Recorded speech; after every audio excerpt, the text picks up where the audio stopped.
BPL এ দুর্দান্ত perform করেও নাইম শেখ কিংবা এনামুল বিজয় কিংবা লিটন কুমার দাসের লাভ হচ্ছে না। কারণ চ্যাম্পিয়ন্স ট্রফির স্কোয়াড বাংলাদেশ আগেই ঘোষণা করে ফেলেছে। কারণও ছিল, একটা তারিখ বেঁধে দেওয়া হয়েছিল আইসিসির পক্ষ থেকে, যে কারণে দল ঘোষণা করে দিতে হয়। তবে ব্যতিক্রম ঘটিয়েছে পাকিস্তান।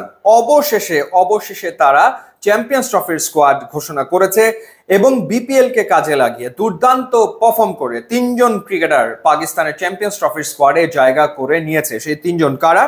প্রথমজন, তিনি খেলেছেন রংপুর রাইডার্স এর হয়ে খুশদিল শাহ। 59.60 গড়ে এবারের বিপিএল এ 298 রান করেছেন খুশদিল এবং 16 মাস পর আবারও তিনি দলে ফিরেছেন। সবশেষ টি-20 খেলেছেন 2023 সালে, সবশেষ ওয়ানডে খেলেছেন 2022 সালে। তার মানে বোঝাই যাচ্ছে যে বিপিএল এর পারফরমেন্স দেখা হয়েছে, বিবেচনা করা হয়েছে, সে কারণেই তাকে দলভুক্ত করা হয়েছে। আরেকজন এবারের বিপিএল এর প্রথম সেঞ্চুরিয়ান অর্থাৎ উসমান খান, চিটাগং কিংস এর হয়ে এক সেঞ্চুরিতে 285 রান করেছেন উসমান এবং এবারই প্রথম পাকিস্তানের ওয়ানডে স্কোয়াডে তিনি জায়গা করে নিয়েছেন। এরই ভেতরে খুশদিল শাহ এবং উসমান খান তারা পাকিস্তানে ফিরেও গেছেন।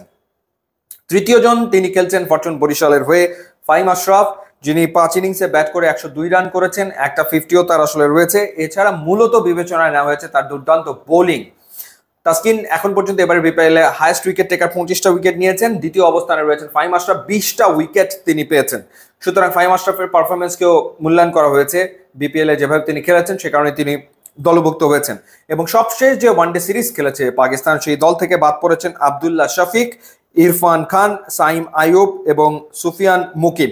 তাদের জায়গাতে এরা আসলে ঢুকে গেছে। একই সাথে ঢুকে গেছেন ফকর জামান, তাকেও আসলে বিবেচনা করা হয়েছে। এবার যদি স্কোয়াডটা আপনাদের জানাই, ক্যাপ্টেন্সিতে থাকছেন মোহাম্মদ রিজওয়ান, এছাড়া সালমান আগা, বাবর আজম, ফকর জামান, কামরান গুলাম, সৌদ শাকিল, খুশদিল শাহ, ফাহিম আশরাফ, তাইব তাহির, আবরার আহমেদ, শাহিন শাহ আফ্রিদি, নাসিম শাহ, হারিস রৌফ, মোহাম্মদ হাসনাইন এবং উসমান খান। এই হলো পাকিস্তানের স্কোয়াড। বাংলাদেশ, ইন্ডিয়া, নিউজিল্যান্ড এবং পাকিস্তান একই গ্রুপে রয়েছে এবং 19 ফেব্রুয়ারি থেকে এবারের চ্যাম্পিয়ন্স ট্রফি শুরু হতে যাচ্ছে। এবং এর আগে পাকিস্তান আসলে একটা ট্রাই নেশন সিরিজও খেলবে। দক্ষিণ আফ্রিকা ও নিউজিল্যান্ডকে নিয়ে একটা ট্রাই নেশন সিরিজ শুরু হবে 8 ফেব্রুয়ারি থেকে এবং এই স্কোয়াডটাই সেই ট্রাই নেশন সিরিজেও আসলে খেলছে। তারপর তারা চ্যাম্পিয়ন্স ট্রফি আসলে শুরু করবে। সো পাকিস্তান স্কোয়াড কেমন মনে হচ্ছে আপনাদের কাছে ডেফিনেটলি জানাবেন, এবং পাকিস্তান কতদূর যেতে পারে কি মনে করেন জানাবেন ডেফিনেটলি। এবং একই সাথে জানিয়ে রাখি যে ইউটিউব এবং ইনস্টাগ্রাম লিঙ্ক দেওয়া আছে, আপনারা যদি যোগ দেন তাহলে খুবই খুশি হব। And thanks for watching.